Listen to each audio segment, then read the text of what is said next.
Doctor Suresh कुमारी channel पर आपका स्वागत है। आज हम चर्चा करेंगे देश की आधी आबादी यानी कि महिलाओं की चर्चा करेंगे। ये कहा जाता है कि हर जगह पर बार बार में एक ही बात आती है कि महिलाओं को एक तरह से आरक्षण दिया जाएगा, क्योंकि देश की आधी आबादी है। इनके बिना कोई भी काम करना असंभव है। चाहे मतदाता की कैटेगरी में देखिए, पुरुषों के बराबर ही मतदान करती है। चाहे कोई भी काम है, पुरुष से कंधे से कंधा मिलाकर महिलाएं चलती है। आज बहुत ही चिंता का विषय है कि देश में अभी तक 18 बार, यानी कि मैं कहूँगी 18 बार सामान्य जनरल इलेक्शन हमारे देश में हो चुके हैं, क्योंकि ये 18वीं हमारी लोकसभा अभी बनी है। पहली लोकसभा जब हमारी बनी थी तो पहली लोकसभा बनी थी 1952 में। प्रथम बार हमारे देश में आम चुनाव 1952 में हुए थे। उस समय देश के अंदर महिला, जो आप देख रहे हैं अभी, मेरे ख्याल में बहुत से लोग इन शकल सूरत को देख के परिचित भी नहीं होंगे, जो इतिहास के विद्यार्थी है, राजनीति विज्ञान के विद्यार्थी है, या जिनको कुछ जानने की उत्सुकता है वो लोग इनके बारे में जानता होगा। विजय लक्ष्मी पंडित, कृपाली सुचेंद्रा, बहुत सारे, रेणु, कई लेडीज़ के ऐसे नाम हैं जो 24 MP उस समय चुनी गई थी 1952 में, जब देश में प्रथम आम चुनाव हुआ था। तो उस समय भी महिलाओं की भागीदारी कम थी, और ये चर्चा करेंगे हम बाद में, जो आज महिलाओं की राजनीति में जो भागीदारी है उसका क्या मामला। देखिए 1952 में जब देश में चुनाव हुए तो उस समय ये 24 महिलाएं कौन थी जो MP बने थी।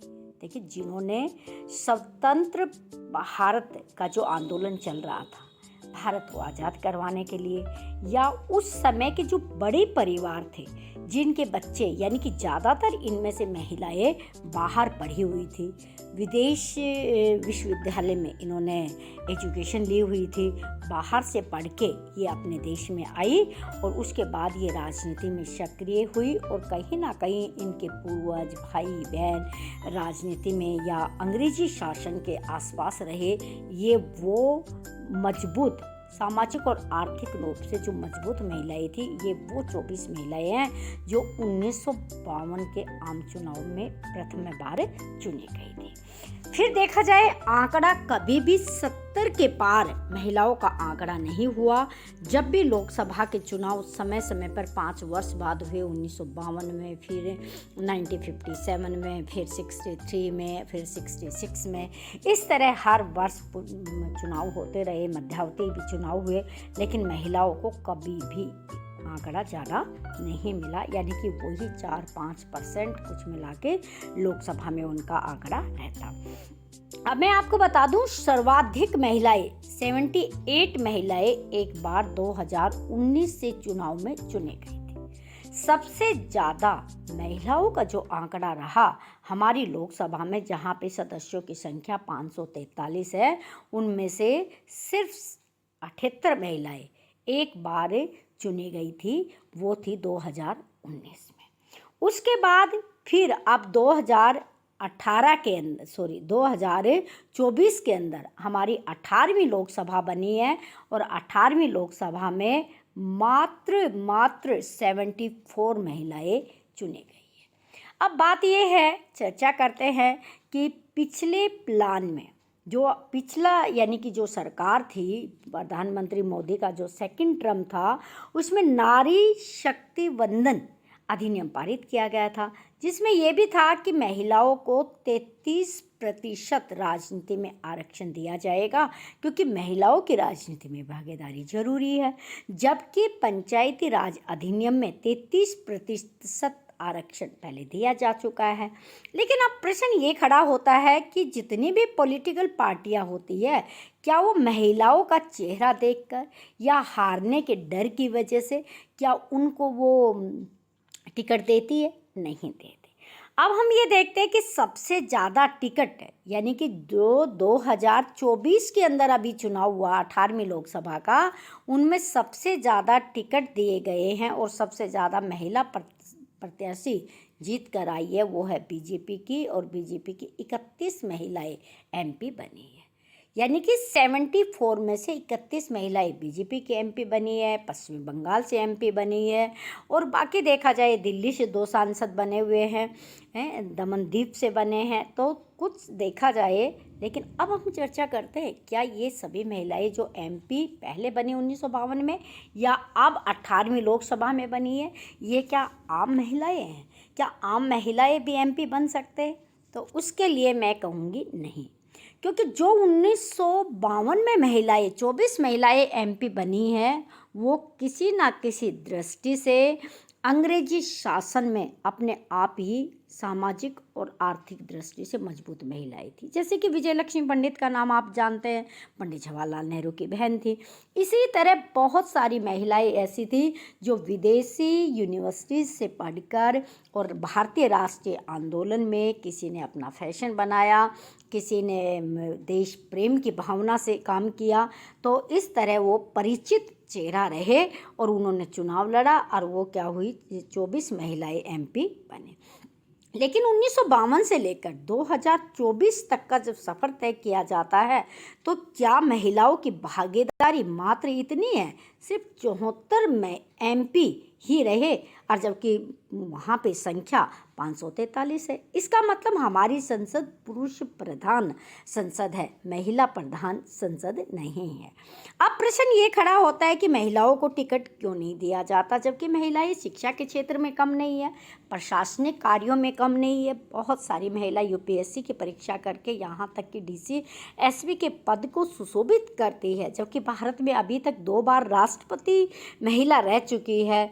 प्रतिभा देवी सिंह पाटिल, द्रौपदी मुर्मू रह चुकी है, एक महिला चुनाव आयुक्त भी रह चुकी है। तो ये हम कोई भी अब ये नहीं कह सकते कि कोई ऐसा संवैधानिक पद है जिसको महिलाओं ने सुशोभित ना किया हो। प्रश्न ये खड़ा होता है कि कोई भी राजनीतिक दल महिलाओं को टिकट क्यों नहीं देता है। देखिए, पहला प्रश्न ये है कि महिलाएं इसलिए राजनीतिक दल महिलाओं को टिकट नहीं देते क्योंकि उनको ये रहता है कि महिलाएं चुनाव जीत नहीं पाएंगी, क्योंकि चुनाव जीतने के लिए बहुत कुछ गलत काम करने पड़ते हैं, बहुत कुछ झूठ बोला जाता है, बहुत भी पैसा लेन देन इधर उधर एक दूसरे पर आरोप प्रत्यारोप करने पड़ते हैं। तो ये माना जाता है, मुझे ऐसा लगता है कि ये मानकर कि महिलाएं ये सब कुछ नहीं कर पाएगी, इसलिए महिलाओं को टिकट कम दिया जाता है। अब 1952 में भी वही महिलाएं राजनीति में या चुनाव लड़ी जिनका पॉलिटिकल बैकग्राउंड था या जिनकी सामाजिक आर्थिक स्थिति क्या थी, मजबूत थी। अब 1952 के बाद जब हम बात करते हैं 2024 की, 19 की और 2024 की और 19 और 14, 3 को लेके चलेंगे हम, क्योंकि 3 का ही ज़्यादा मेन है कि 2014 में चुनाव हुआ, फिर 2019 में और 2024 में। इनमें महिलाएं हैं, उनमें से इतनी महिलाएं हैं जिनको टिकट गया जो सामाजिक और आर्थिक दृष्टि से कमज़ोर महिलाएं, कोई नहीं है ऐसी। सिर्फ इस तरह के चेहरे जो सिनेमा जगत में जिनकी पहचान बनी हुई है, सिर्फ उन्हीं को टिकट दिया जाता है कि उनके फॉलोवर्स है तो वो लोग जीत जाएंगे। और होता भी यही है कि कम से कम भी 3 बार हेमा मालिनी, 3-4 बार, शायद मेरे को ध्यान नहीं है, 3 बार या 4 बार है, जो मथुरा से हर बार क्या होती है, एमपी बनती है। पहली बार कंगना रनौत हिमाचल से एमपी बनी है। इसी तरह आपने देखा होगा कि स्मृति ईरानी को टिकट दिया गया, वो बनी हुई है। सुषमा स्वराज, यानी कि वो तो इस क्षेत्र से नहीं है लेकिन उनका राजनीतिक इतिहास बड़ा लंबा रहा, तो अब उनकी बेटी को टिकट दिया गया, बांसुरी स्वराज को, तो वो विजय हुई है। तो कहने का मतलब कि अब अगर जिन महिलाओं को टिकट दिया जाता है वो सामान्य महिला नहीं होती है, वो स्पेशल महिलाएं होती है, या उनका सिनेमा जगत का चमकता हुआ चेहरा होता है, या पॉलिटिशियंस जो होते हैं उनकी लड़कियां होती है। जैसे कि अब सुषमा स्वराज की लड़की को टिकट मिला तो वो जीते हैं। आम अगर लड़की को, महिला को इस तरह टिकट मिलते हैं तो नहीं जीता जाता है। तो इसका मतलब ये है कि चाहे 33% महिलाओं के लिए राजनीति में आरक्षण तय कर दिया जाता है, उसके बाद भी कोई भी राजनीतिक दल जब तक अपने अंदर ये व्यवस्था स्थापित नहीं करेगा, राजनीतिक दल अपने अंदर ये तय नहीं करेगा कि हमें 33% महिलाओं को टिकट देना है, तो क्या होगा कि महिलाओं का जो प्रतिनिधित्व है वो पुरुषों के समान कायम हो सकता है। अगर वो नहीं देगा, अब देखा ये जाता है कि वहाँ से कौन पुरुष खड़ा है, कौन महिला खड़ी है। जैसे कि मैं एक बहुत ही रोचक बात है आपको वो बता देती हूँ कि हमारे देश में एसटी और एससी, ठीक है, इनके लिए 78 और 85 इतनी टिकट आरक्षित टिकट है। लोकसभा के अंदर इनको चिन्हित क्षेत्र करके दिए गए, वहाँ से इनकी टिकट आरक्षित है। अगर महिलाओं का प्रतिनिधित्व बढ़ाना है तो क्या करना चाहिए कि 33% जो सीटें होती है वो वीमेन कैटेगरी की बना दी जाए। किसी भी राजनीतिक दल की वहाँ पे कोई भी उम्मीदवार उतारा जाएगा तो वो सिर्फ वहाँ पे महिला ही होगी, तो वहाँ पे महिला ही क्या होगी, चुनाव जीत के आएगी। तो इस तरीके से तो हम क्या कर सकते हैं कि हमारी जो लोकसभा है उसके अंदर 33% महिलाओं की आबादी को हम प्रतिनिधित्व दिला सकते हैं। नहीं, अगर ऐसा नहीं किया जाएगा तो महिलाएं सिर्फ एक वोट डालने की मशीन बनती रहेंगी, उनको लुभावने प्रलोभन दिए जाएंगे, है ना, मुफ्त की रेवड़ी के बारे में कहा जाएगा, जैसा कि आजकल हो रहा है। तुम हमें वोट दो, है ना, तुम्हें ये इतने पैसे मिलेंगे, तुम्हें इतने पैसे मिलेंगे, फिर वो लेने के लिए पैसे जाते हैं। सिर्फ यहाँ तक महिलाएं सीमित रहेंगी। इसलिए अगर महिलाओं का उत्थान करना है और दुनिया का जो सबसे बड़ा लोकतंत्र है उसमें महिलाओं की भागीदारी को स्थापित करना है, तो हमें यहाँ पे इस चीज़ को ध्यान रखना होगा कि किस तरीके से हम यहाँ पे महिलाओं को क्या कर सकते हैं कि 33% आरक्षण दे सकते हैं। और वो तब होगा जब हम सीटों को क्या कर देंगे, पूर्ण रूप से निश्चित कर देंगे कि इस एरिया में जो भी सीट होगी वो सिर्फ महिलाओं के लिए ही क्या होगी, आरक्षित होगी।